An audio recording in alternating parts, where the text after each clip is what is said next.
Just what is our trouble? That's what I want to know. Our trouble is Miss Damien. Miss Damien again. She's as pretty as a picture and as stubborn as a mule. But this time, there's a lot more involved than just her opinion.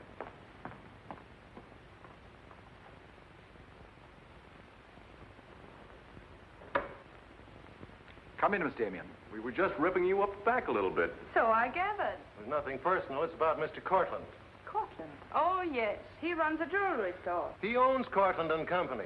London, Paris, Fifth Avenue. You may remember him as one of our biggest advertisers. Oh, what Shirley wants to say... I know what Shirley wants to say. I always know what Shirley wants to say.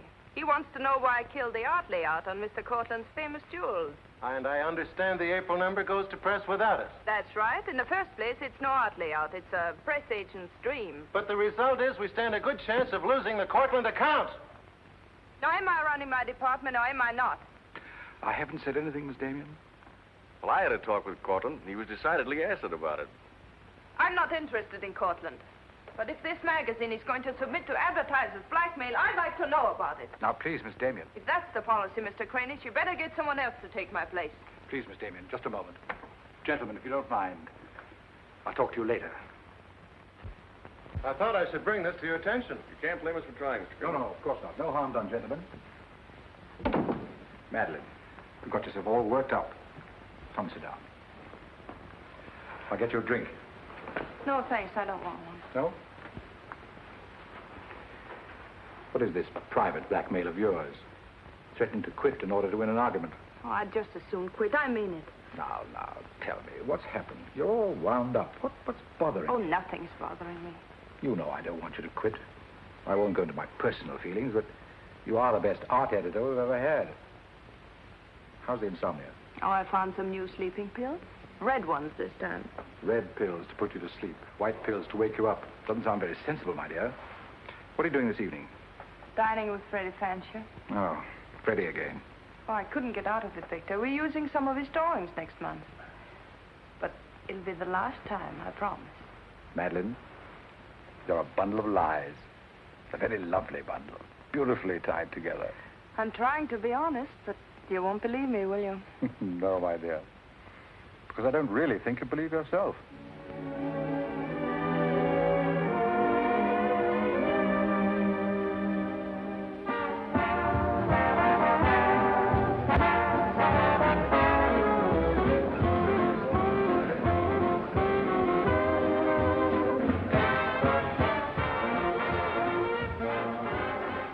Why do you have to go back to that bore, Freddie Fancher? You haven't even given me a chance to make love to you.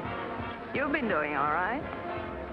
You know something? It's awfully hard making love to a woman who makes more money than I do. It'd be much easier if you made love to me. Would it? Oh. You're trying to give me the brush off, are you? Well, finally, we understand each other. Well, there you are, Freddie. There's your girl and no bones broken. I'll see you at the office, Madeleine. I'd join you if somebody asked me. Nobody's asking. Fair enough. Why do you have to dance with that pollywog? Look, I've told you not to drink. I always drink, particularly when I'm with you. Oh, am I that hard to take sober? You're a voluptuous pain in the neck. I'm going home. You're not going to walk out on me. Come on, be yourself. I've told you I'm going to leave early. But you can't leave me just sitting here in the snow. I'm mad about you. In my own foul way. Good night, Freddie.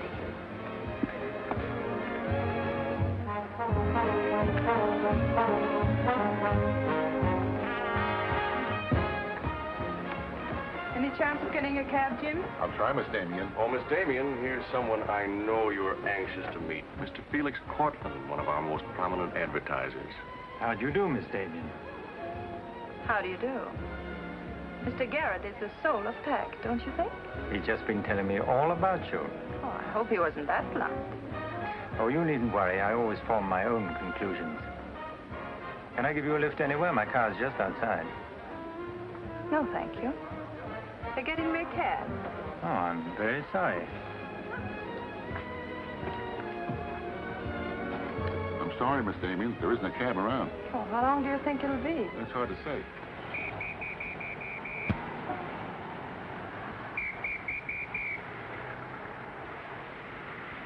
Are you sure you don't want to lift?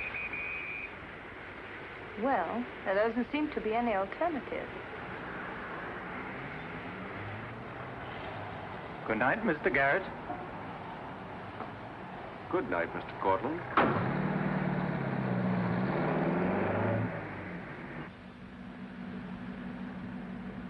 I wasn't very polite, was I? Neither was Garrett, for that matter. Oh, he always enjoys uncomfortable situations. You still feel uncomfortable? No. Frankly, I don't. Good, nor do I. You know, you're not at all what I imagined. No. No. The big international jeweler.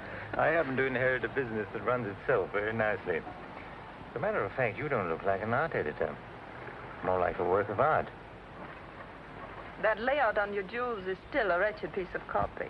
I can only admire your good taste. And I'm still not going to print it. I wouldn't try and persuade you for the world. Mr. Courtland, I think you're a very dangerous man. I only wish it were so. The truth is, I'm a very ordinary one.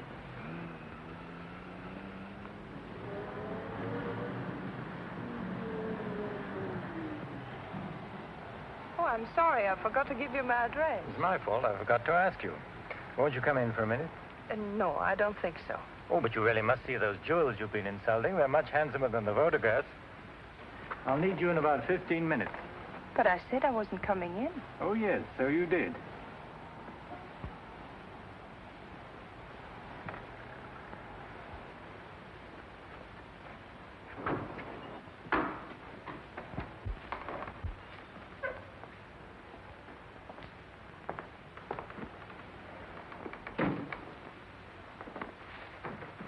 Let me take your wrap. Well, I'm only going to stay a minute, you know. Of course.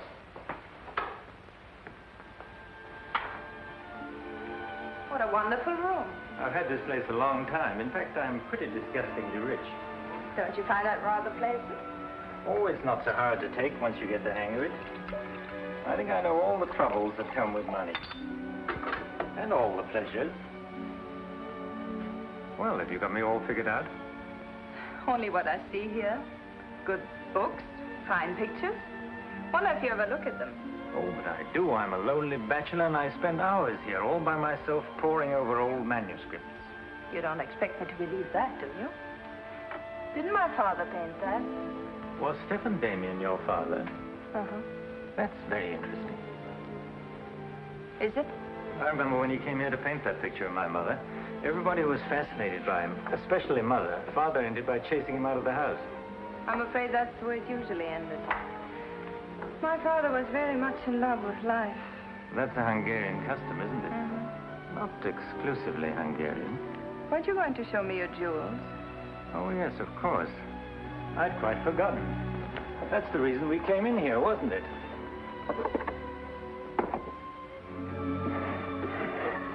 You ought to feel very flattered, Miss Damien. This safe is one of my darkest secrets. You really want to see those jewels? Not particularly. I can't tell a brilliant from a diamond. Not one person in 100 can. But then very few people are intelligent enough to admit it. Thank you. How about another drink? No, thanks.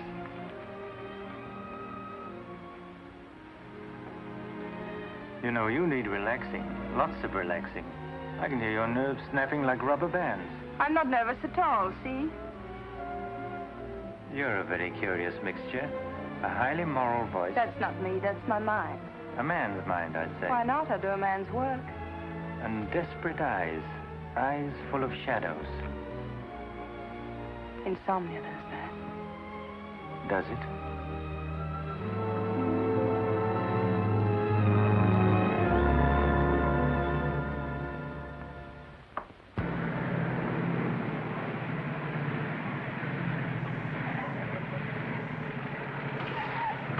Anything doing? Not a thing. You know, it's getting me down eating in these hamburger joints. One thing you gotta learn, eat where the truck drivers eat. They know the right spot.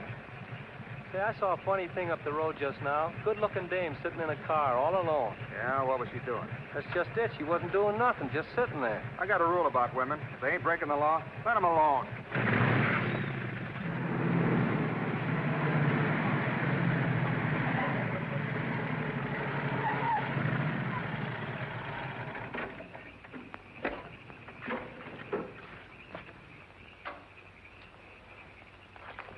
Didn't mean to disturb you, miss. Just wanted to be sure everything was okay.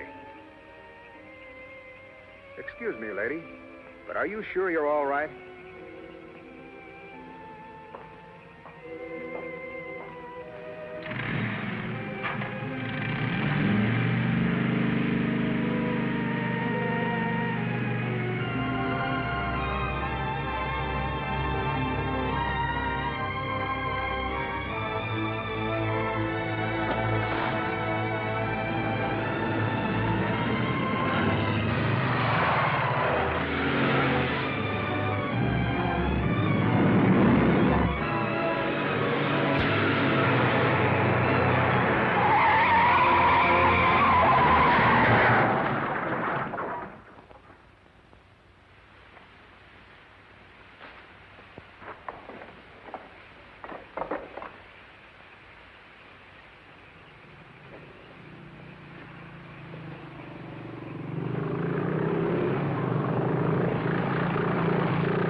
How is she?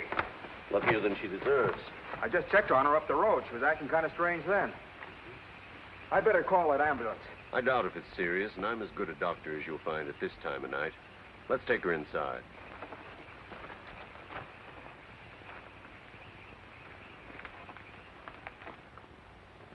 Well, no bones broken. Bruises, that's all. I think you better rest here for the night. I'm a little surprised.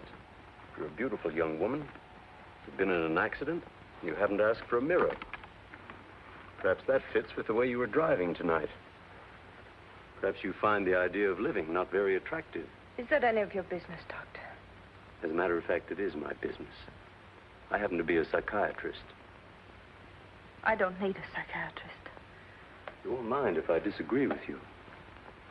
Here's a beautiful young woman, apparently well-to-do, apparently in good physical condition, who just doesn't care what happens to her. This is interesting. Not altogether unusual, but interesting. Of course, there are the obvious deductions. It's my life, Doctor, and I prefer to run it myself. And you don't want anyone to see inside it. Perhaps you don't even want to take a look yourself. Many women haven't the courage to face themselves, so they look for escape in one excitement after another. Half my patients are like that. But I'm not one of your patients. If you tell me how much I owe you, I'll be going back to town now. Very well. I'll drive you to the station.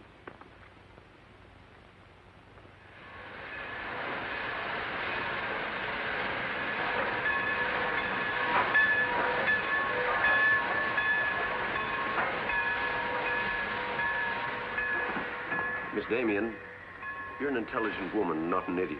Will you promise me one thing? When you get ready to throw yourself off Brooklyn Bridge, will you come and see me first?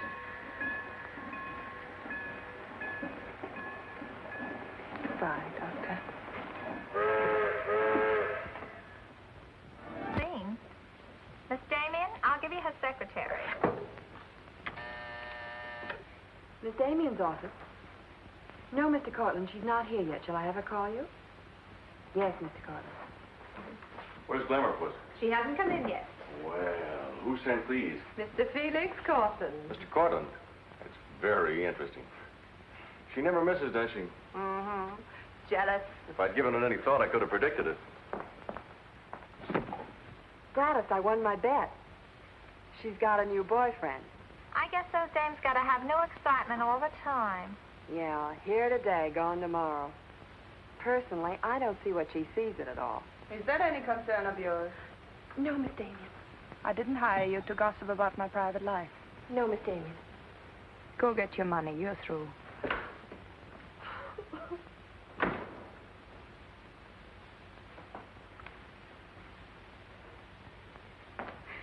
Damien, come in yet? What's the matter, sweetheart? Miss Damien fired me. Fired you? What for? He heard me talking about Mr. Courtland. Courtland, eh? Don't you worry, baby. I'll fix that. Understand you fired June. That's right. What's the idea? I don't like people to gossip about me. You don't, eh? No, I don't. Well, it's pretty late to be thinking about a thing like that, and so rotten quick to take it out on your secretary. Get out of here. You don't think your life is a secret, do you? Boys were betting 8-5 this morning that the Courtland layout would be in the next issue. You're disgusting. Madeleine, why don't you get wise to yourself? Everybody else is. One romance after another. That's your whole life, and you adore it. Get out. You try to dress it up with pretty words, but you don't fool anybody. They know what you are, and you'll never change. Get out! You don't care because it's too much fun.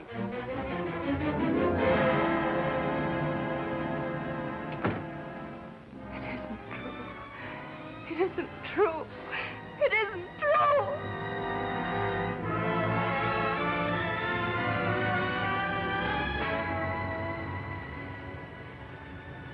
I'm a little surprised. Here's a beautiful woman who just doesn't care what happens to her.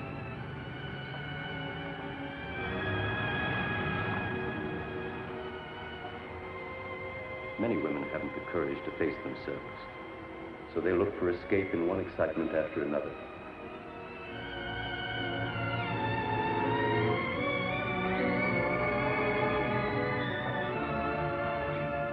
That you find the idea of living not very attractive.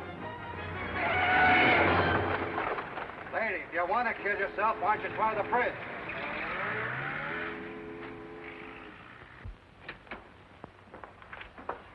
I'm glad I was right.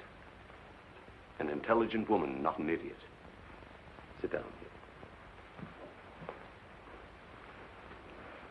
That's it. Now, if you feel like talking, just go ahead and talk. You're afraid, aren't you? Well, it's our job to find out why. To explore the shadows and throw light on what we find there. Then you'll be able to see yourself clearly and face yourself honestly. When you can do that, you won't be afraid anymore.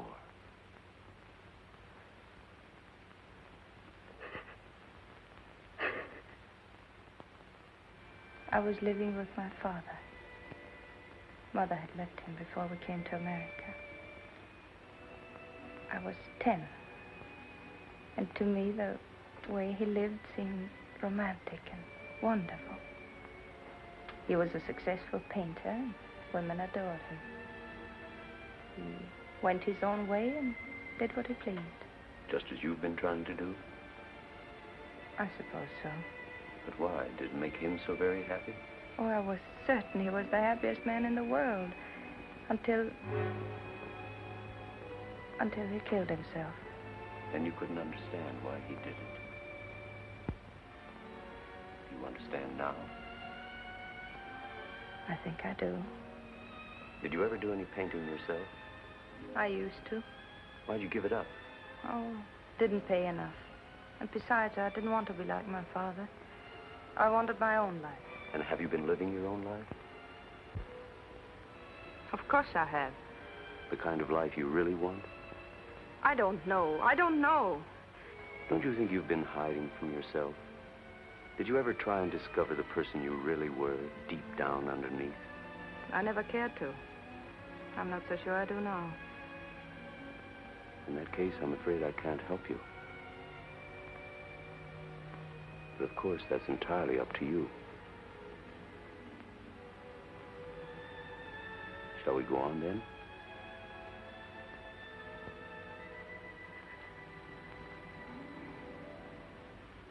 I was doing what I wanted to do. Paying my own way and making my own rules. And nobody was hurt. Nobody but yourself. And it didn't really make you happy, did it? Wasn't that because down underneath you knew there was something missing? Something important? I suppose so. That would worry you, wouldn't it? And then you would drug yourself with the excitement of more excitement. Oh, I know the pattern, Miss Damien. You're suffering from a disease of the times. A neurotic malady as commonplace as chronic alcoholism. Suppose for a moment that you were an alcoholic. They're much the same, you know. Unsure of themselves underneath and seeking reassurance from new excitement. Instead of getting at the cause, the drunkard solves his problem by taking another drink. This, of course, is no solution. And eventually we find him sprawled hopelessly at a bar, without the strength or even the desire to save himself. I can't go on with this. You're not helping me. You're insulting me. You've been insulting yourself, Miss Damien. Insulting your body and insulting your soul. Your life hasn't been gay and glamorous at all. It's just been muddled and senseless. You know that now. And if you really want to change it, you can start right away. Now it's up to you.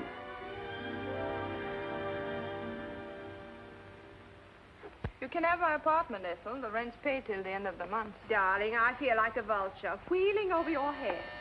I'm not in, whoever it is. Miss Damien's office. No, she still hasn't come in, Mr. Courtland. Well, I don't know exactly. Later in the day,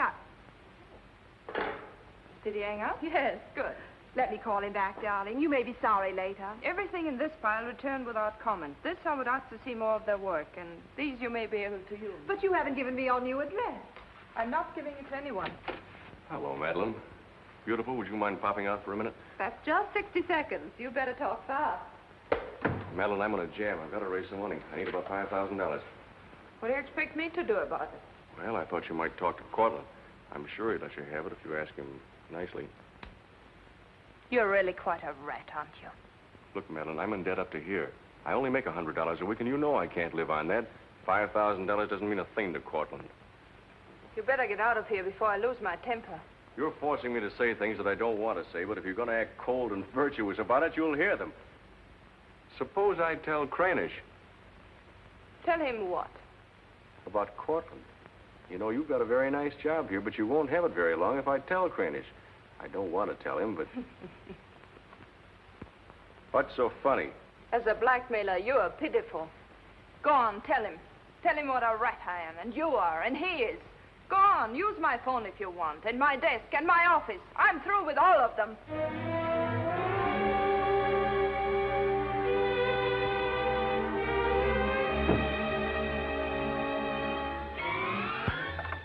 Boulevard Magazine.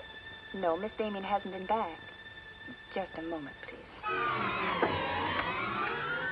I'm sorry, she doesn't work here anymore. You might try at her home. Waldorf Apartments. Waldorf Apartments? Miss Damien? Oh, no, she gave up her apartment. Why don't you try the post office? Dahlgren? Dalton? Damien. Care of Richard Caleb, 137 West 50th Street. Well, I've nothing to tell you except that Miss Damien has taken my advice as a doctor. She'd been living in an area of infection, and she's removed herself from it. I take it you consider me part of the general contamination. Now, you've come here for information, not diagnosis. I usually charge a fee for insulting people. I'm willing to pay for data of any kind. Yes, I gathered that. But I have nothing for sale. I suppose you're being very ethical, but I'd like to talk to Madeleine. In your presence, if you wish. Miss Damien is living under a different name in a different world. She told me to tell you, if you inquired, that she was busy growing a new soul. Now, would you please keep off the grass? Goodbye, Mr. Courtland. Bye, Doctor. Doesn't it ever worry you, playing the almighty in this fashion? Not particularly. I'm used to it.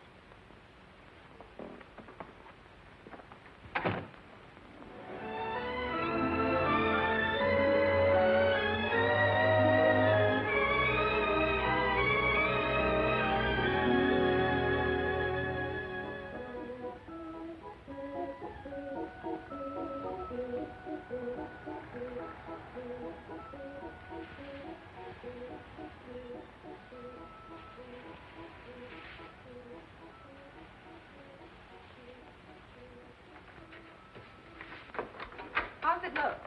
It's better than torn wallpaper. So you think I've talent, then? You'll do better after you get the hang of it. I only hope the new tenant will like it. Well, he seems awful particular. He's a floor walker at Macy's. Oh, well, you can always give it back to me. He'll never sell it, you know. Take my advice and try something more cheerful. You know, like flowers and butterflies. I'll do that. Thank you, Mrs. Geiger.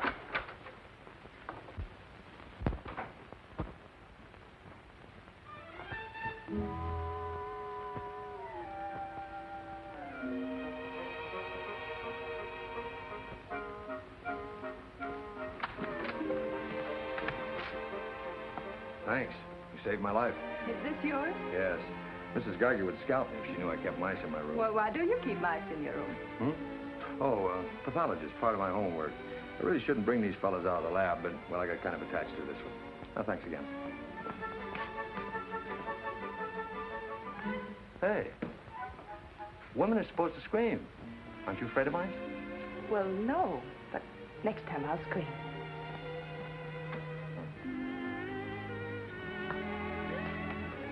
Good afternoon, Miss Green. Hello, how's the work going? Oh, all right. You got it.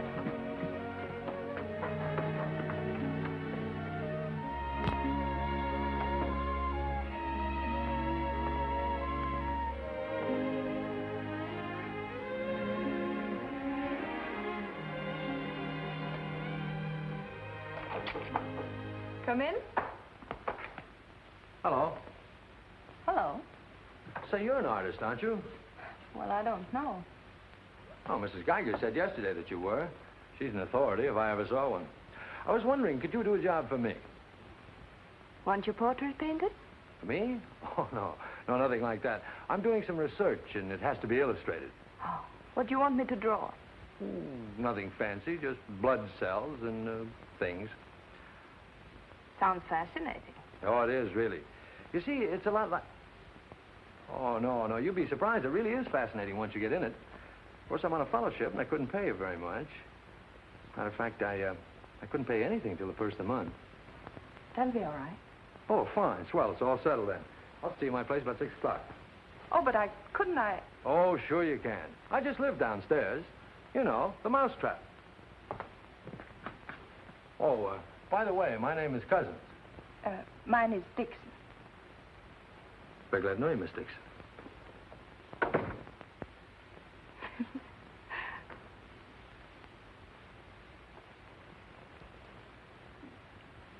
Just what am I drawing? Am I allowed to find out? Sure. Effect of anti-reticular serum on cell tissue. That's all I wanted to know. Oh, say, that's quite good. I'll take it to the lab with me in the morning. Just about ready for the next one. Do you realize it's 12 o'clock? Oh? I haven't had my dinner yet. You haven't either. Oh, gosh, I'm sorry, but well, I got so wound up on this. So did I, but now I'm hungry. Well, tell you what let's do. We'll go out and eat. That's a brilliant idea. I'll get your coat. Do you do this all the time? Only since I got out of the Army. I was lucky to get this job of research. Now I've got to get it finished. Then what? Oh, then I go back to Oregon and become the usual respectable small-town doctor. No mice? No. No mice. Head colds and belly aches. $5 a visit. Maybe you'll like it. You'll get some rest. Oh, I'll get plenty of rest, all right, but I don't think I'll like it. You folks going out this time of night? That's right. We're meeting a few friends at the Busy Bee cafeteria. We don't want to miss the floor show. We'll have to hurry. See that he eats. He hasn't got any more sense than a goose. I'll feed him with a spoon. Got onto it first up in a little town in Germany while I was still in the Army. I met a couple of Russian medical officers who were working on anti-reticular, and well, they were pretty steamed up about it. Pie, sir? No, thanks. We got together the first night over a bottle of vodka. I remember the town was still burning. Well, maybe it was the vodka, but anyhow, we got to talking about anti-reticular, and, well, I guess I got pretty excited. You mean you speak Russian? Over a bottle of vodka, anybody speaks Russian. Care for some coffee? No, thanks. I've milk. Oh, one, please. At any rate, I promised myself that night that just as soon as the war was over, I was going to do a job of this. You haven't stopped to eat ever since. That's an error I'm just about to rectify. $1 even. There you are. Thank you. Oh, thank you. You, sure you've got everything you want? Oh, yes, thanks. You know, I don't think you're much of a doctor. Do you call this a sensible diet? Pancakes and pickles? Well, scientifically, there's two kinds of diets. The kind that doctors prescribe and the stuff they eat themselves. Oh, but you're always in such a rush. You can't make scientific discoveries that way. Sure you can. Take Banning. He saw some flies nibbling at a piece of pancreas. Figured out that there must be sugar in it, and 1 minute he had the idea for insulin. You know, you're a very lovely girl. You're not being very scientific, Doctor. Oh, but I am. It's the very heart of science. It's the truth. Let's talk about insulin. Thanks a lot.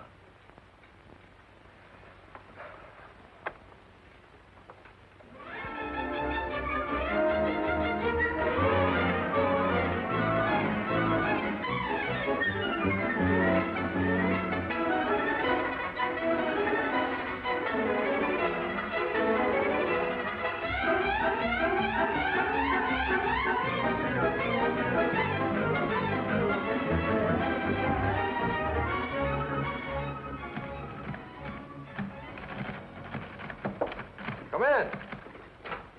Hello. Hello. Say, did you buy these new manuscript covers? Yes, are they all right? Oh, sure, they're fine. How much they cost? Oh, nothing at all. Something like 20 cents. Oh, nothing at all, huh? You know you can buy a pair of good mice for 20 cents? David, I have some wonderful news. I just sold a picture. No fooling. Who bought it? The floor walker downstairs. He said it's almost as good as a photograph. Well, the man has great taste. Oh, I think it's wonderful. I'm proud of you. And I'm a little proud of myself, too. David Cousins on anti-reticular. Oh, David, it looks fine. It's important, isn't it? I mean, not just to you, but really important. Well, it won't cure all the ills of man or beast, but... Yes. Yes, I think it may be important. And I also think that I better hand it in before I start changing it again. Like to come along? Oh, could I? Well, sure. Why not? I think you've been drawing blood cells long enough. It's time now for you to meet one of them face to face.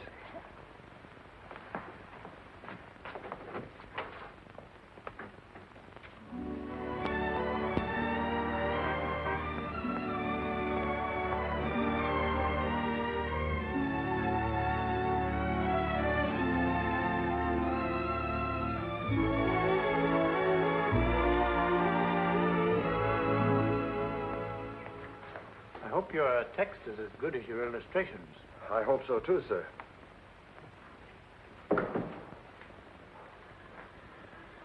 Well, that's that. You didn't tell him they were your drawings, did you? I didn't tell him they weren't. Come on, I'll show you my lab. Coffee. I wouldn't try and drink it if I were you. Assistant pathologist.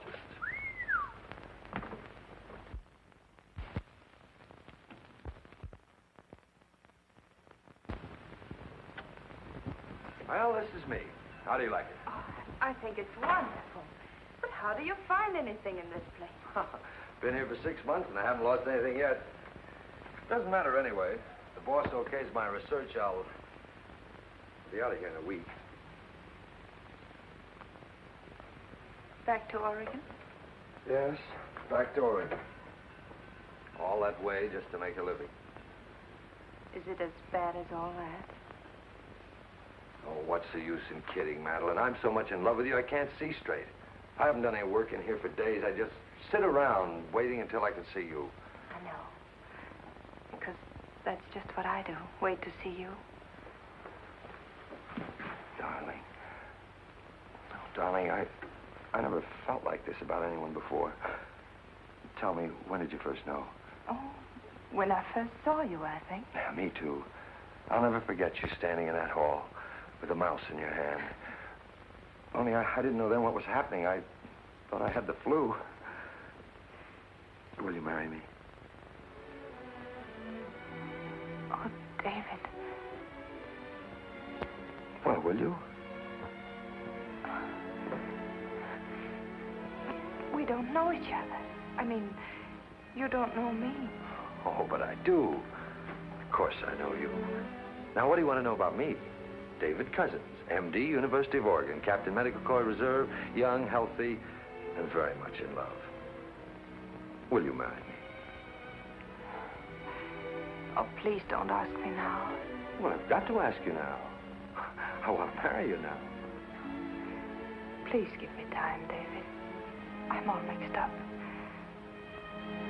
I'd like to go home now. All right.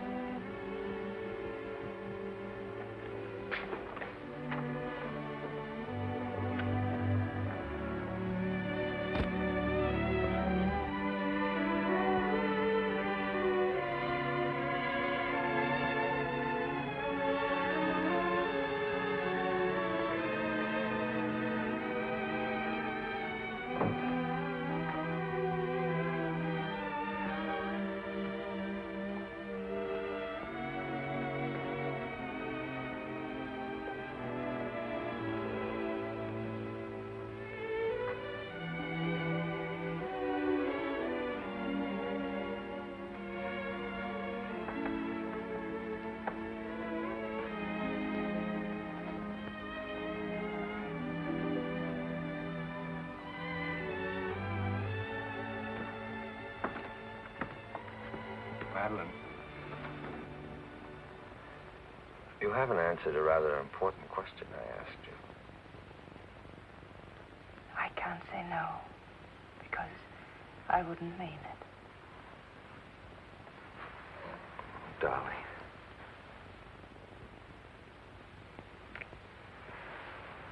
David, I do love you.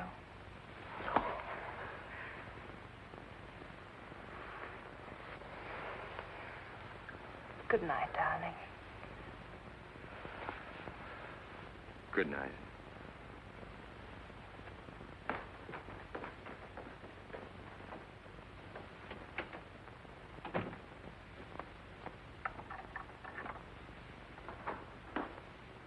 Hadn't you better close the door?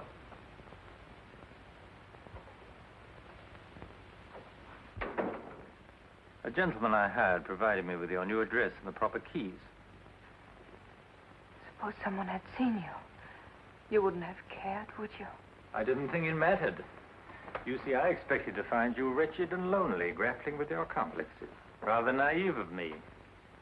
Will you please go? Of course I'll go. But before I do, wouldn't you like to tell me about him? Why? I'm in love. Now, laugh if you want. I don't feel like laughing. I've always wondered if it were possible for people like you and me. And you think you've really got it? Love eternal, the fireside, the slippers, the whole thing? Yes, the whole thing. I'm very glad for you. And I think I'm a little sad for myself. You haven't told him, have you? Told him what? Well, about me, for instance. Why should I tell him? You're absolutely right. You shouldn't. Men prefer to keep their illusions, don't they? Please go. If you ever need me, you let me know, won't you? And don't call the past too many names.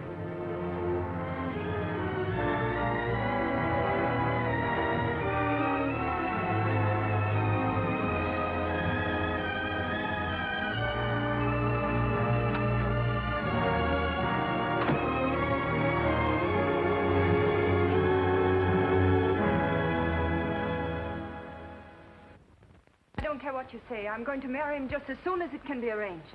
You want to run away from your problem? I'm not running away. You are, you know. You're looking for security from someone else instead of building it within yourself. But I love him. I can't talk to you if you don't believe me. Falling in love doesn't cure everything overnight. What do you mean? Let's be honest. There's a side of you that hasn't fully changed. Isn't that true? That is true, isn't it?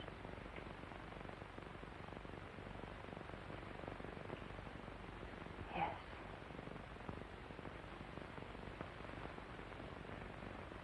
Have you still not told David about yourself? I couldn't tell him. You let him fall in love with an illusion, with someone who doesn't exist. I could never tell him. He might stop loving me. Isn't that a risk you'll have to take? You're being very careless about it. You can't build a lifetime relationship on a lie. If you're really in love, you'll tell him. With the others, it was different. But if you love him... Will you please stop saying if? How many times must I tell you I love him? But real love is a sharing. If you're strong enough to face this yourself, you're strong enough to face it with David. I can't do it. I can't risk the only happiness I've ever had. That's up to you, Miss Damien.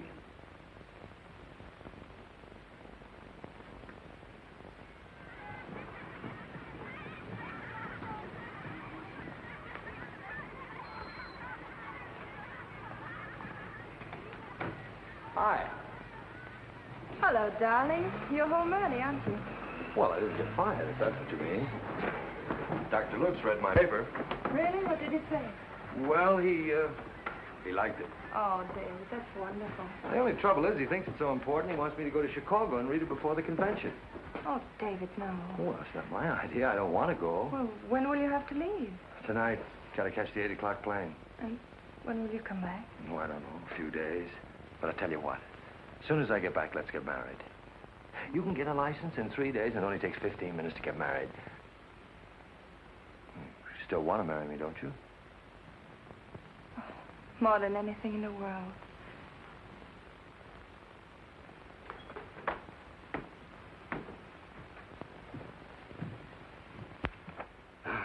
You know, I'm going to feel kind of silly at that convention. Of course, it's a great honor and all that, but you realize that I'll be talking before some of the biggest men in the field? What's the matter, darling? Nothing. I was just thinking how I'd feel if you didn't love me. Oh, don't be silly. Not a chance. David, could you ever stop loving me? Oh, that's really a gruesome thought. Of course not. Even if there was a reason? The world is bothering you. Nothing. I just wanted to be sure. Sure about what? That you loved me and not an illusion you built up about me. Scientists can't believe in illusions. I believe in you. You're the best thing that's ever happened to me. 4 shirts. I wonder if that'll be enough. Come to think of it, it'll have to be. That's all I've got. Socks? Well, that just about does it. Madeleine, was there something special on your mind? Something that you wanted to tell me? Just that I love you, that's all.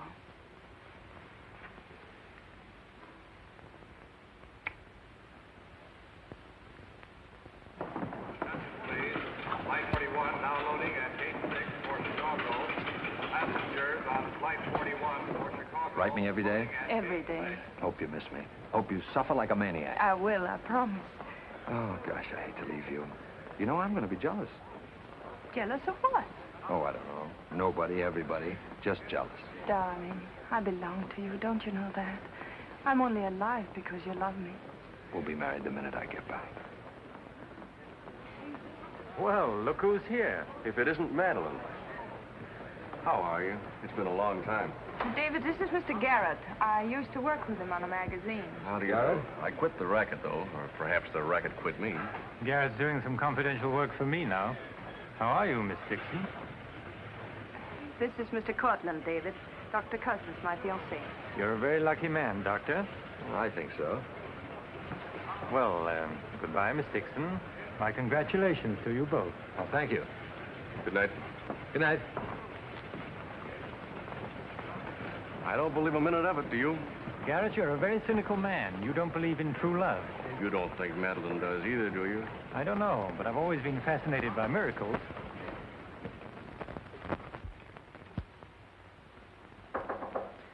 Come in. Telegram for you, Miss Dixon. I thought I'd bring it up myself. I thought it might be important. Bad news?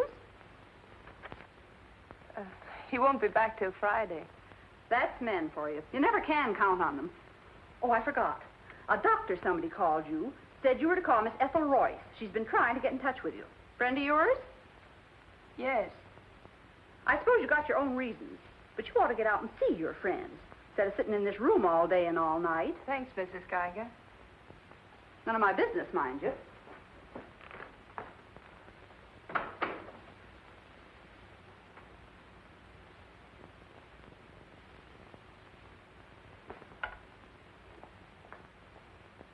Ethel, this is Madeleine.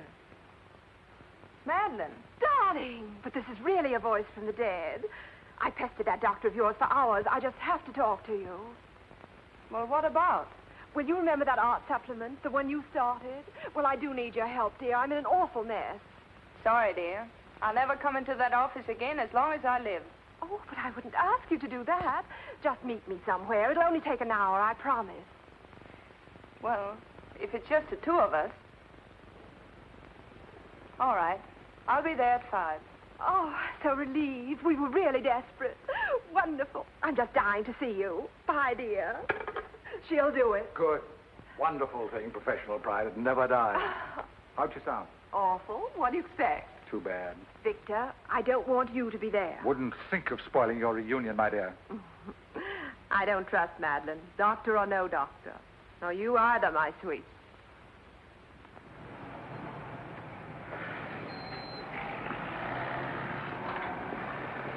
Hello, Miss Damien. Glad to see you back. Glad to see you, Jim.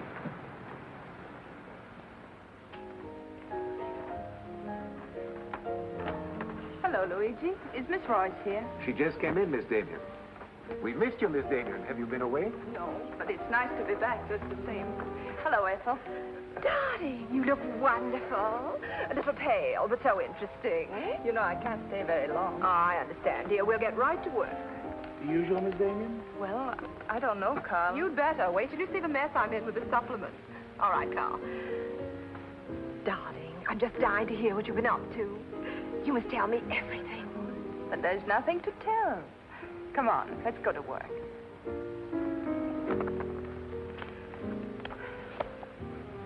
You're just marvelous, my dear. You made the whole project seem utterly simple and practical.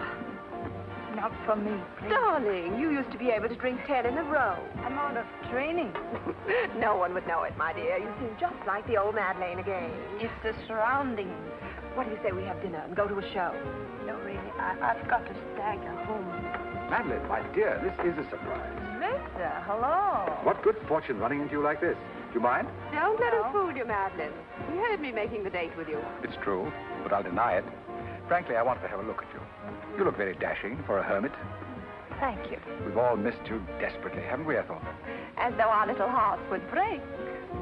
What about a drink with your old boss? I Please. had enough. 3 of whatever it is. I've got all the data we need on the supplement. Good. What about the data on Madeline? No data. Now, if you'll excuse me, I You really can't had go to- now. Look who you'll run into. He's seen you. Mr. Garrett no longer graces our staff. Oh, what happened? He got to be utterly gritty.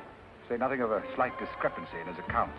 Mr. Garrett believes that the world owes him a gay life, no matter who pays for it. Well, hello, stranger. How are you? Wonderful. Nobody here seems particularly glad to see me. Should we be? Oh, well, it's been nice knowing you. There goes one reason for my ivory tower. What? Darling, I'm constantly running into men who adore you. Slews of them. Hated them all. I know what you're thinking. I had an odd way of expressing my distaste. Not odd, darling. Shall we say just, moody? Well, here's to memory.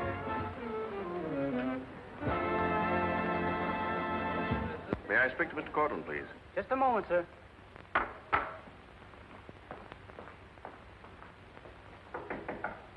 Just a minute.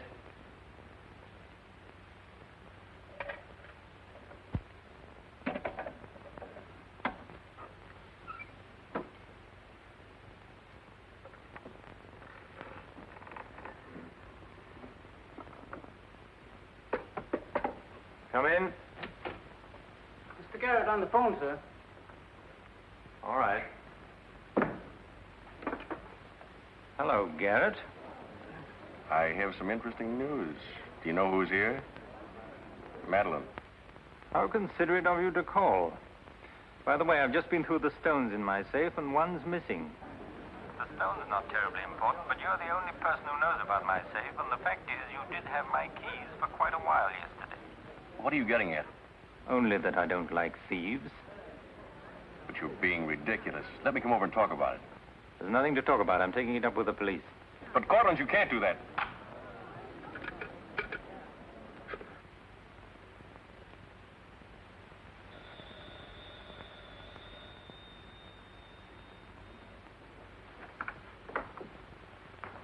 Mr. Garrett again, sir.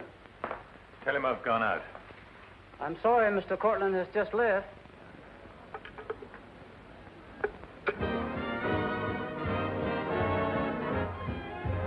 Are you all right, darling? Of course I am. You're not going to disappear again. Oh, yes. Back to my treetop. It's raining. Let me drive you home. Oh, no. Ethel wouldn't approve. Good luck, my dear, on your treetop. Bye, darling. Well? Let's face it, she's a changed woman. She'll never change, darling. She's just got herself a new set of words, that's all.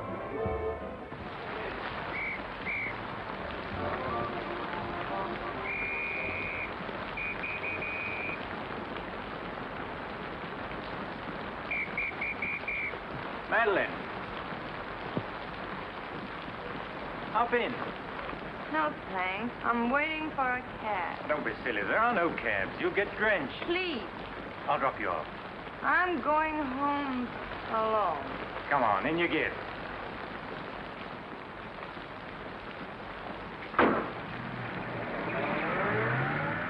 I hope you didn't get too wet. Your concern is touching. Quite a coincidence finding you in the rain. Is it? I can't lie to you, especially when there's no point to it. I was informed you were playing hooky. You're detestable. I'm really not detestable at all. I happen to be very fond of beauty, which shouldn't be a crime in your eyes. Please, no debates. I'm a little dizzy. A good dinner will soon take care of that. Why do you always hound me? You know I despise you and everything you stand for. There's always a chance I may be able to improve your opinion and your manners. I'm sleepy. You know you're very lovely. Please don't bother. I'm not listening.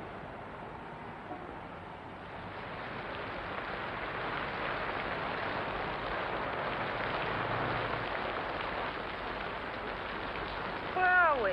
Don't you remember you visited here once upon a time? You're foul. You said you were taking me home. You forgot to mention the subject. A significant omission, as your friend Freud would say. Come on, I'm getting soaked. That's launch you. I'm going home. Right after dinner. Think how wonderful you'll feel when you slap my face.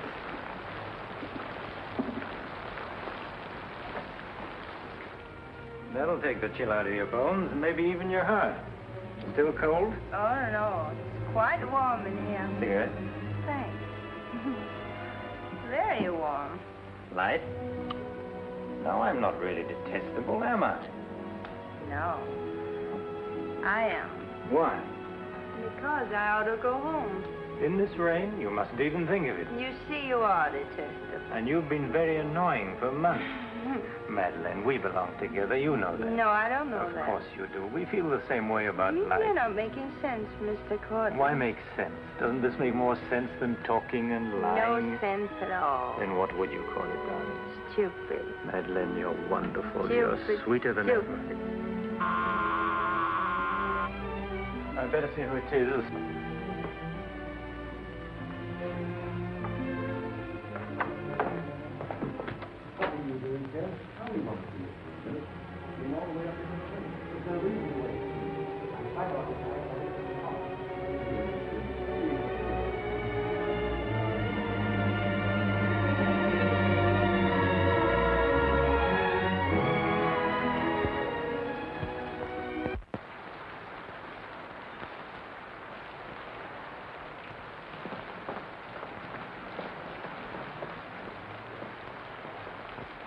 But I tell you, I'm going to raise the money. I'll pay you, honestly. I don't like dealing with thieves. That's a job for the police. You swear out a warrant, you'll never get a dime. Look, I didn't sell it. I just had to have some money temporarily. Here's the pawn ticket. I'm not interested in pawn tickets. Good night, But, Courtland, you've got to give me a chance. I said good night.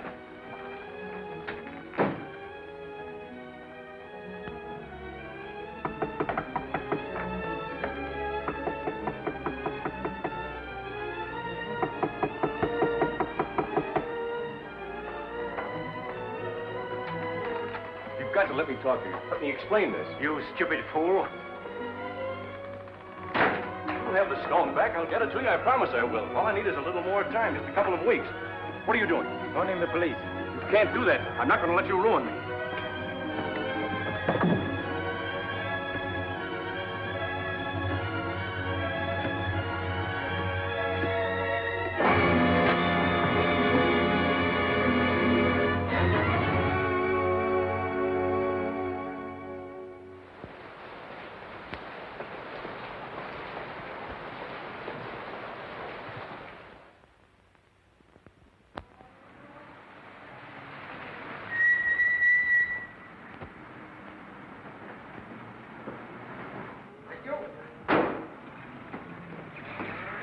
You're looking very lovely this morning, Mrs. Geiger. You wasn't expected back until Friday. That's what I like. A cheery welcome home. Is Dixon upstairs? I haven't seen her this morning. Who is it?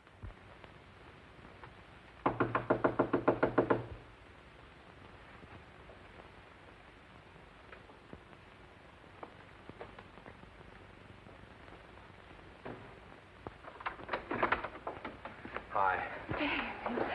Darling. Oh, I couldn't wait till Friday. I just said my little piece and ran out on them. Oh, I needed you so badly. I feel lost without you. Don't ever leave me again. Oh, that you can depend on. Say, I've got big news. I'm a success. Oh, tell me all about it. I wonder what was the matter with you. You don't look very good. Come on, I think you better get back in bed. Now then, first, I don't have to go back to Bellyaches in Oregon. You're not marrying a small-town country doctor, young lady. You're marrying a promising young research scientist. At least that's what Dr. Broder says, and he ought to know. He's got a long white beard. Oh, darling, I'm so proud of you. I think I'll take your temperature. Gee, I wish you could have been there. When I finished reading my paper, they all got together and offered me my own laboratory in California. I still can't believe it. There it is, right in the paper. You'll find it on the bottom of page 10.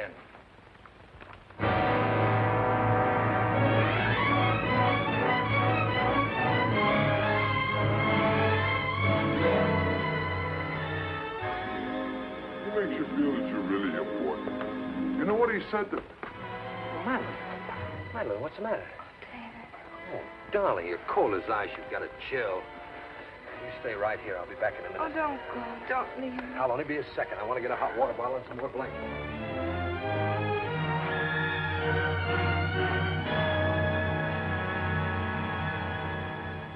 Miss Madeleine Dixon at home? I don't know. Friends of hers? We're from police headquarters. Where's the room? Upstairs. What do you want to see Miss Dixon about? We'll tell her. Well, perhaps you'd better tell me first. Miss Dixon isn't well. Who are you? He's a doctor. He lives here. If it isn't important, I suggest you come back tomorrow. It's important. Could you get some extra blankets and a hot water bottle, please? You a friend of Miss Dixon's? Yes, why? Just asking. Well, what is it, an accident or something? I wouldn't call it an accident. Well, we should cut out this mystery and tell me what it's all about. Okay, Doc, take it easy. Madeline, these men are from the police. They want to We'll take over from here, Doc. I'm Sergeant Patelli. This is Sergeant Beitler. You're a friend of Felix Courtland's, weren't you? Matter of fact, you were with him last night. No, I wasn't. Did you see Mr. Courtland any time yesterday? No, I didn't. Now, look, Miss Damien, we wouldn't be here asking questions unless we already knew most of the answers. Oh, wait a minute. Her name's not Damien. I think you've got the wrong party. I think maybe you've got the wrong party, Doc. Her name happens to be Damien. This happens to be a case of murder. Take a look at that newspaper. I want to know what's going on in here. This is my house, and I've got to know. Sorry, madam. We'll talk to you later. As long as I've been here, there's never been police Take in her this and see house. what you can find out. lady. Come along. Now, Miss Damien, tell us what happened last night. What time did you leave Courtland's house? Oh, Dave. You and this guy, Courtland, were pretty sweet on each other, isn't that right? Oh, but it isn't. It isn't true. Now, according to the chauffeur, you got to Courtland's house at 6:45. What time did you leave? Oh, but I didn't go into the house. I met him by accident. David, don't look at me like that. How long have you known Miss Damien, Doc? Not very long, only a few months. Know that she was mixed up with this guy, Courtland? Oh, but it's a lie. David, it's a lie. Okay, so you didn't go into the house with Courtland? No, I didn't. He wanted me to come to the house, but I wouldn't do it. Oh, I didn't go into the house. I didn't, I tell you. Who you telling, me or the doc here? Did you get anything? She came in about 9. In a cab? No, she was walking in the rain. Landlady said she looked kind of wild-eyed. What about Courtland? He was here, all right. He visited her a couple of weeks ago. Get the date? Yeah, April 10th, around midnight. Anything else? The landlady thought that Courtland had a key to this place. She was kind of vague as to how he got it. I didn't give him a key. David, you can't believe that. I've got his key ring here. This one fits. He had a key, all right. But I didn't give it to him. Where are you going? Oh, David, don't leave me. I didn't kill him, I swear. I didn't kill him. Who cares whether you killed him or not?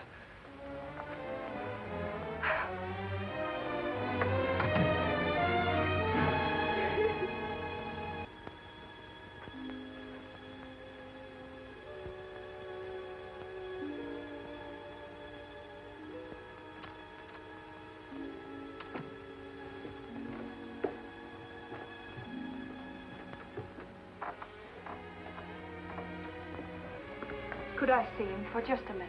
Well, it isn't regulations. Okay, 66. David, please listen to me. You lied to me. You've always lied to me. But I'm not lying now. I didn't want to go with him. He said he'd drive me home. And he made love to you, didn't he? Oh, don't deny it. Of course he made love to you. He had a key to your room. I should have told you many things. I tried to, but I just couldn't. If this thing were so innocent, you would have told me. When I said I was in love with you. When I asked you to marry me. I was afraid, David. I was afraid you wouldn't understand. You bet I wouldn't. Before I met you, I was horrible. But you changed all that. You made me sane and happy. Why keep on lying? You tried that upstairs and it didn't work. Look, I was in love with you. All right, I made a mistake. I thought you were something wonderful and you turned out to be something else. So let's just forget about it. The only thing that you can do for me is let me alone. I love you, David. I'll always love you.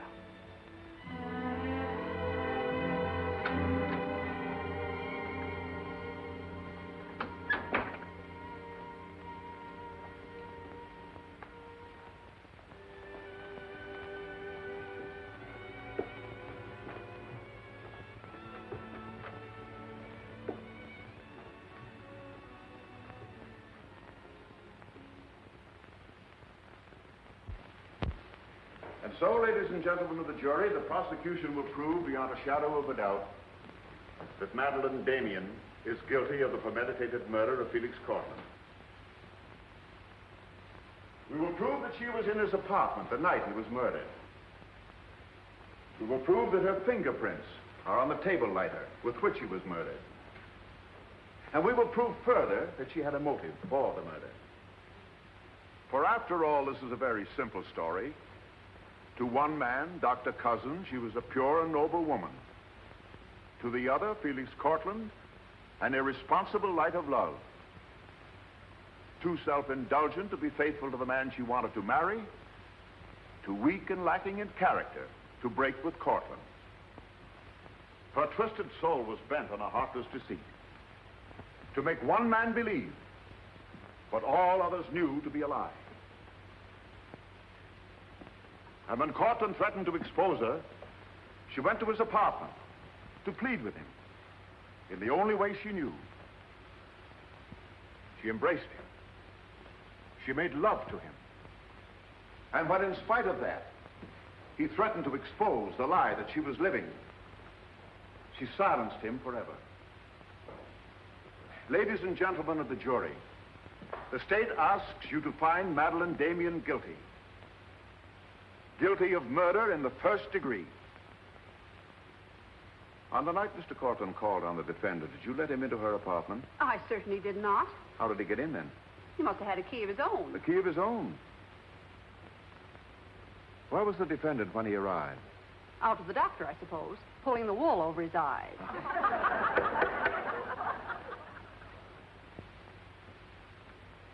Thank you, Mrs. Geiger. Your witness, Mr. Mitchell. You've got to let me cross-examine her. No questions. Miss Damien, I can't defend you properly if you won't let me. We've got to put up a fight. Fight? What for? And now, Mr. Garrett, just what was the nature of the work you did for Mr. Courtland? Well, most of it was personal. Confidential secretary, I suppose you'd call it. And in that capacity, you were in a position to learn a great deal about his private life? Yes, of course. Did Mr. Courtland know that Miss Damien was lying to Dr. Cousins and concealing her true character from him? I'd rather not answer that question, Mr. O'Brien. You see, both Miss Damien and Mr. Courtland were friends of mine. Yes, I understand. Well, let's get back to the meeting at the airport. What was the attitude of the defendant when Courtland saw Dr. Cousins? She was embarrassed, naturally. Yeah. She was embarrassed, naturally. Thank you. Your witness, Mr. Mitchell. I've got to cross-examine. If I don't, we haven't a chance. Don't ask him anything. No questions. Were you a close friend of the defendant? Yes, I was. Did she confide in you on matters of a personal nature? Yes, she did. If you were asked in this court, do you think you could recall any of those intimacies? I could recall some of them in lurid detail. Your Honor, I object. Objection sustained. Well, let me ask you this, Miss Royce. Would you say in general that men found Miss Damien attractive? Definitely. And would you say that Miss Damien found men attractive to her? I'm afraid I most certainly would. You would? What were the relations between Miss Damien and her former employer, Mr. Cranish? They were friendly. In your opinion, was there anything more than friendly? I object, Your Honor. The question calls for the conclusion of the witness and is prejudicial. Objection sustained. Dr. Cousins, I'm Dr. Caleb. Miss Damien's a patient of mine. I don't happen to think she's guilty of murder, do you? No, I don't. She may be guilty of other things, but in there she's being tried for murder, and she won't even defend herself. She's got a pretty good lawyer, hasn't she? She needs your help, Doctor. In her own mind, she's not on trial for murder. She's on trial for those other things. And it's not the judge who's trying that case, it's you. I don't want to be rude, Doctor, but I don't think you know what you're talking about. I'm sorry to disagree. You see, I've been treating Miss Damien for some time. I happen to be her psychiatrist. Dr. Caleb. I'm sorry to have bothered you, Doctor.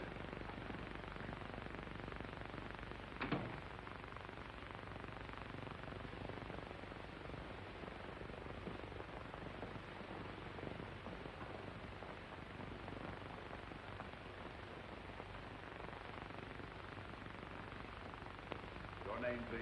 Richard Caleb. You're a psychiatrist? I am. Miss Damien came to you as a patient? Yes? Did she come of her own free will? Yes, of course. Isn't it true, Doctor, that people do not go to psychiatrists unless they consider themselves, well, shall we say, not well balanced? In general, that's correct. As a matter of fact, wasn't Miss Damien on the verge of committing suicide when she made her first visit to you? Your Honor, I object. Well, no matter. We'll prove that by other witnesses. However, is it not true that people who come to you as patients come with problems? Objection. Objection overruled. Well, Doctor? There'd be no point in their coming to me if they didn't have problems. So the defendant came to you with a problem. Do you mind telling us, Doctor, in your opinion, just what was Miss Damien's problem? That is a confidential matter between doctor and patient. I'm afraid I can't discuss it. Well, during the course of your treatment of Miss Damien, did you ever discuss her relationship with Dr. David Cousins? Yes, we did. Well, bearing in mind the fact that she's engaged to be married to Dr. Cousins, do you think she was as frank with him as she should have been? As a matter of fact, I urged her to tell him everything. And did she? Not to my knowledge. Well, why not, Doctor? Why didn't she? I'm afraid you'll have to ask Miss Damien about that. Did you ever meet Dr. Cousins? Yes, just a few minutes ago. Well, I'm sure you found him a reasonable, intelligent young man, and yet the defendant refused to confide in him. Having met Dr. Cousins, I think I can see why Miss Damien hesitated to confide in him. Do you mind telling us why? It's my impression that Dr. Cousins hasn't the capacity, either emotionally or intellectually, to understand a problem like Miss Damien's.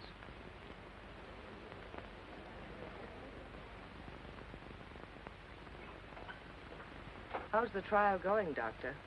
Not very well, I'm afraid. There's a Dr. Cousins in your office. Oh? He said you weren't expecting him. As a matter of fact, I was expecting him. Hello, Doctor. Sit down, relax. Tell me, is this a professional or a social call? Dr. Caleb, you said some pretty rough things about me this afternoon. Yes, I did, didn't I? I think I'm entitled to an explanation. So do I. As a matter of fact, I'm very glad you came over. I wanted to talk to you about Miss Damien. I'm not interested in Miss Damien. I'm glad to see you're still in love with her. And I'm not in love with her. All the better. Then we can approach the subject of Miss Damien as one scientist to another. You see, I'm interested in Miss Damien because she's a patient of mine. I believe I was well on the way to solving her problem. It would be most distressing to me if she were to die now for a crime she didn't commit. It would be as though you had lost one of your white mice, one that you had just inoculated. What's all this got to do with me? Only this, that when you testify tomorrow, you'll be asked to tell the truth, the whole truth. The whole truth about a human soul is a complicated proposition. Now, I'm not going to tell you anything about Miss Damien that you haven't already heard. But isn't it possible that you've picked up a few stray facts and added them up to a conclusion that's entirely wrong?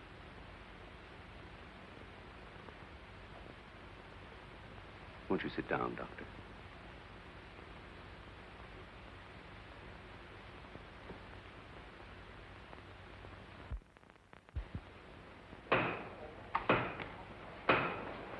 Hear ye, hear ye, hear ye. The court is now in session. Call your next witness, Mr. O'Brien. Dr. Cousins, please. This will be their last witness. You've got to let me put you on the stand. I tell you quite frankly, Miss Damien, if you won't testify, you haven't got a chance. Raise your right hand. You solemnly swear to tell the truth and the whole truth, nothing but the truth, so help you God? I do. Please be seated. Your name, please. David Cousins. Under what name did you know the defendant? Madeleine Dixon. Did she ever tell you her true name? No, sir. Did she ever lie to you about her identity? Yes, sir. How long did she continue to lie to you? Till the morning the police came. Did she ever tell you about her relations with Courtland? No, she didn't. You proposed marriage to the defendant, and she accepted you. Yes, sir. And still she didn't tell you about Courtland? No, sir. When did you first know of the true relationship between them? Same morning, the morning the police came.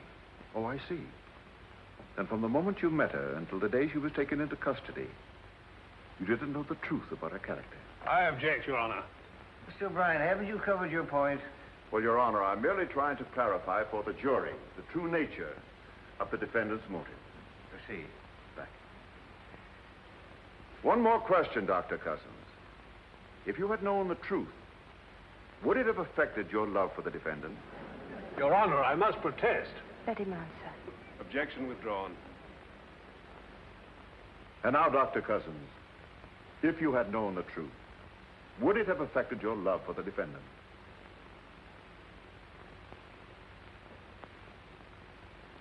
I was in love with Miss Damien then, and I'm in love with her now. Your witness, Mitchell. No questions.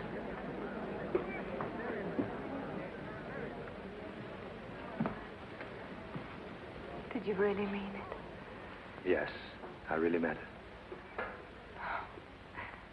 I can't believe it. Now will you let me put you on the stand?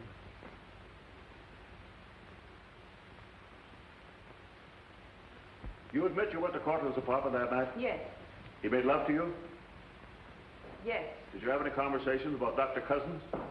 No. Positive? Yes, I am. Well, tell me, Miss Damien, were you in love with Felix Courtland? No, I wasn't. Were you in love with Dr. Cousins? Yes. Oh. But you went to Courtland's apartment nevertheless. Yes, I told you that. You were in love with one man, yet you chose to visit the apartment of a man you didn't love. Did you go of your own free will? Yes. Mr. Courtland didn't force you or threaten you? No. Then why did you visit him? I don't know. I made a mistake. You made a mistake. As you've told us on several occasions that you and Mr. Courtland were interrupted by a mysterious intruder. Can you tell this jury anything definite about that person? Anything at all? No, I didn't see him. You didn't see him? I only heard his voice. You seem very certain it was a man. It was a man. What did he say? Well, I don't know. They were talking in the hall. I couldn't tell what they were saying. Yes, you heard a voice. You're willing to swear it was a man, and you couldn't hear what he said. Now, what sort of a person do you think would be calling at that time of night? A bill collector? A man selling magazines? Or perhaps even a burglar? Why not a burglar? Mr. Courtland was a very wealthy man. He must have been a very timid burglar because nothing was stolen. Of course, you realize that Mr. Courtland kept his jewels in a vault at the store? Not all of them. He kept some at home in his safe. Safe? What safe? The one in his living room? You didn't by any chance see that safe, did you, Miss Damien? Yes, I did. The court, please. This is the first we've heard about a safe. I ask for a recess to examine the apartment. Well, Your Honor, we've been all over the apartment. But if there is a safe and if it has been robbed... Gentlemen, court is adjourned until tomorrow morning. I suggest the district attorney, the attorney for the defendant, examine the apartment together.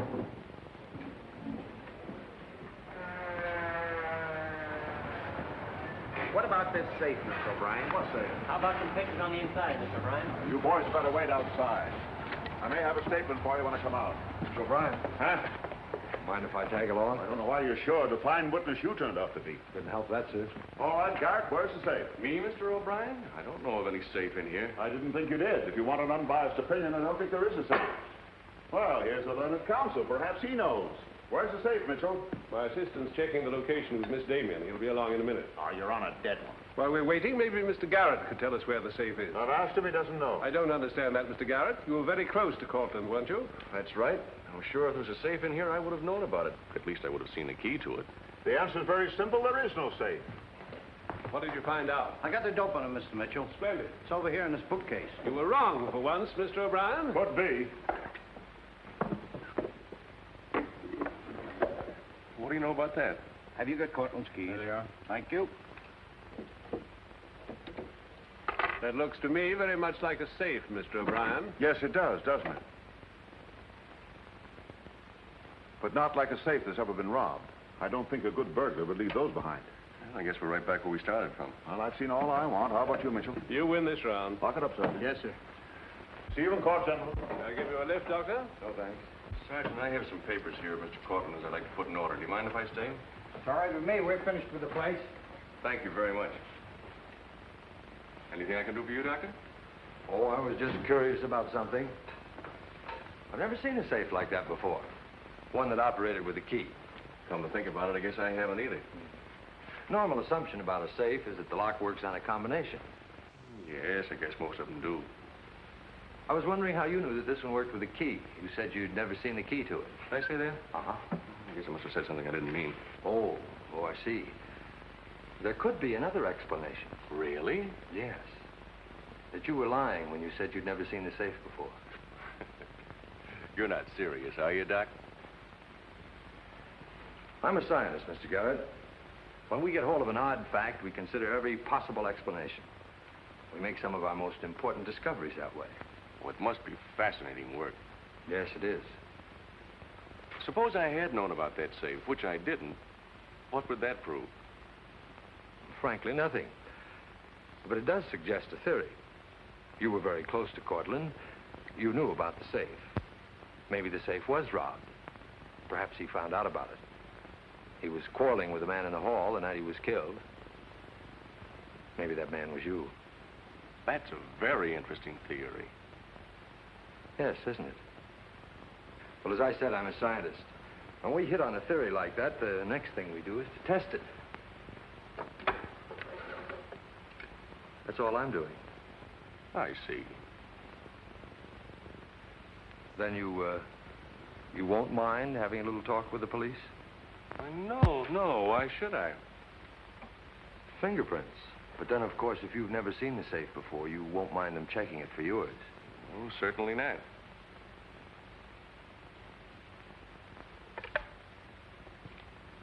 The number is Spring 73100.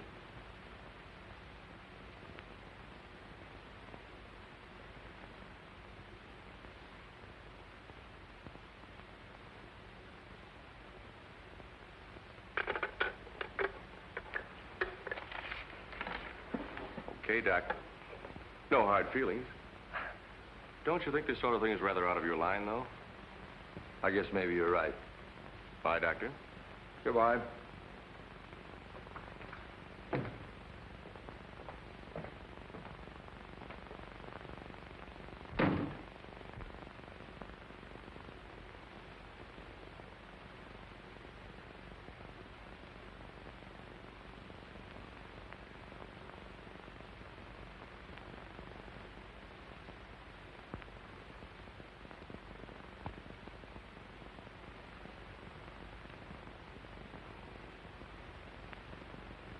Spring 73100, wasn't it, Mr. Garrett?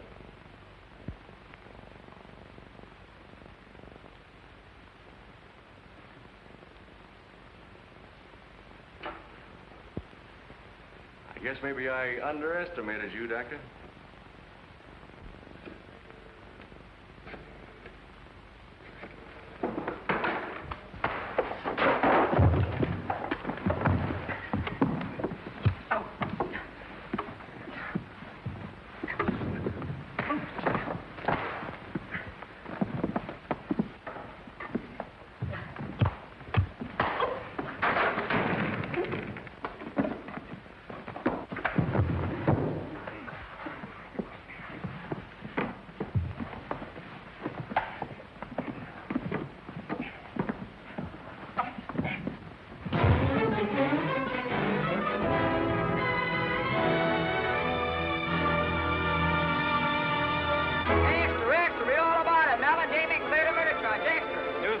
From the Associated Press newsroom. Bulletin. Madeleine Damien has been exonerated of the murder of Felix Courtland. The full confession by an ex-employee, Jack Garrett, is in the hands of the district attorney. It was a trial marked by many surprises.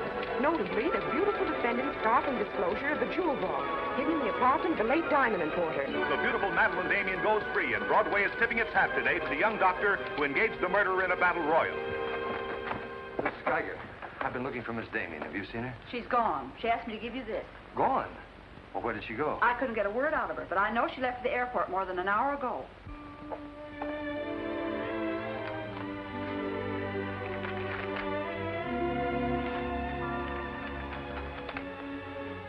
David, dear, I can still hear your voice in that courtroom, and I'll never forget what you said. You did much more than save my life. You made my life worth saving. I can't bear to tell you how much I love you and want to marry you. But right now, that wouldn't be fair. I'm going away for a while. I want to be terribly sure, after all this, that I can really be the kind of person you once thought I was. Maybe after a while that will be possible. And then, when we're both sure, David, please ask me again. Goodbye, my darling.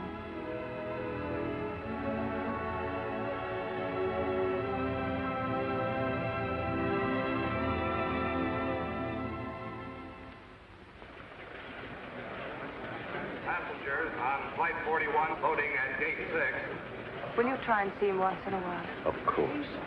You see, I want to be sure of myself. I'm sure of you. Are you really? After what you've been through, I'm very sure. Board, please. Goodbye. I still think you're making a mistake.